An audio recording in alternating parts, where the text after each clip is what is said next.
2002 voter list search করাটা খুব একটা ইজি প্রসেস। আমি তোমাদেরকে একটু দেখিয়ে দিচ্ছি। ফার্স্টে তোমরা গুগলে যাবে, গুগলে গিয়ে 2002 ভোটার লিস্ট সার্চ করবে।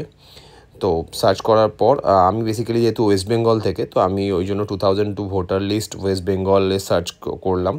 তারপর একদম প্রথমে একটা অপশান থাকবে, সেই অপশানটায় ক্লিক করবে। খোলার পর সেখানে একটা লিঙ্ক পাবে, সেই লিঙ্কটাতে ক্লিক করবে। ক্লিক করলে একটা পেজ আসবে, সেটা থেকে তোমরা লিস্টটাকে পেতে পারো। তো একটু হয়তো টাইম নেবে, কারণ ইন্টারনেট প্রবলেম থাকে অনেক সময়। তো ফাইনালি আমরা পেজটায় পৌঁছে গেছি। এই পেজটায় পৌঁছানোর পর যে ফার্স্ট যে স্ক্রিনটা আসবে সেটাকে ক্রস করে দেবে। ক্রস করার পর দেখবে এখানে একটা অপশান আছে, নো অ্যাবাউট ইউর SIR 2026। তারপরে ইলেকটোরাল রোল বলে একটা অপশান থাকবে, সেটাকে ক্লিক করবে। ঠিক আছে, ক্লিক করার পর দেন তোমরা তোমাদের নিজের ডিস্ট্রিক্টটাকে চুজ করে নেবে। দেখবে অনেকগুলো ডিস্ট্রিক্টের অপশান থাকবে, তার মধ্যে নিজের ডিস্ট্রিক্ট আমার হাওড়া, তাই আমি হাওড়ায় চুজ করলাম।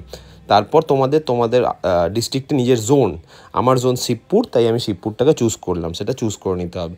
দেন তোমাদেরকে তোমাদের ভোটার সেন্টার যেটা, সেটা একটুখানি জেনে রাখতে হবে। সেই ভোটার সেন্টার যদি তোমার জানা থাকে, তাহলে তুমি সেই ভোটার সেন্টারটাকে আগে সার্চ করে নেবে। যেহেতু আমি আগে একবার সার্চ করেছি, তাই জন্য আমি জানি যে আমার ভোটার সেন্টারটা 205 নম্বরে আছে। তো আমি ডাইরেক্টলি আমার ভোটার সেন্টারটাতে পৌঁছে যাচ্ছি। পৌঁছানোর পর আমি তোমাদের দেখাবো যে নেক্সট পেজটাতে কীভাবে যেতে হয়। সো ফাইনালি আমি আমার ভোটার সেন্টারটাতে, মানে আমার যেটা ভোটার সেন্টার, সেখানে রিচ করলাম, পৌঁছালাম 205। তার পাশে দেখবে একটা অপশান আছে ফাইনাল রোল বলে, সেখানটা গিয়ে ক্লিক করবে। ক্লিক করলে তোমাদের নেক্সট পেজটা আসবে। বাট তার আগে একটা ক্যাপচা আছে, ক্যাপচাটাকে একটুখানি প্রেস করে দিও ঠিকঠাকভাবে, যাতে তোমাদের নেক্সট পেজে তোমরা মুভ অন করতে পারো। আমি একটু ক্যাপচাটা দিয়ে রাখি, তোমাদেরকে দিয়ে দিই, যাতে আমি নেক্সট পেজটায় যেতে পারি।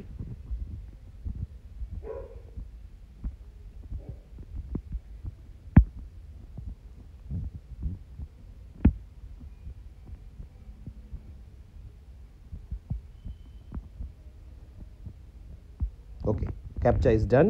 সো তারপর তোমরা ভেরিফাইতে ক্লিক করে দিও। ভেরিফাইতে ক্লিক করলে দেখবে নেক্সট একটা পেজ পেয়ে যাবে, যেখানে তোমরা ভোটার লিস্ট পেয়ে যাবে। অ্যান্ড এটাতে সার্চ করার একটা প্রসেস আছে। দেখো তোমরা একদম সেকেন্ড লেফট যে কলামটা থাকবে, সেখানে তোমাদের রেসিডেন্সিয়াল নাম্বার, যেটা হাউস নাম্বার, ঠিক আছে, অ্যাড্রেসে, সেটা দেওয়া থাকবে।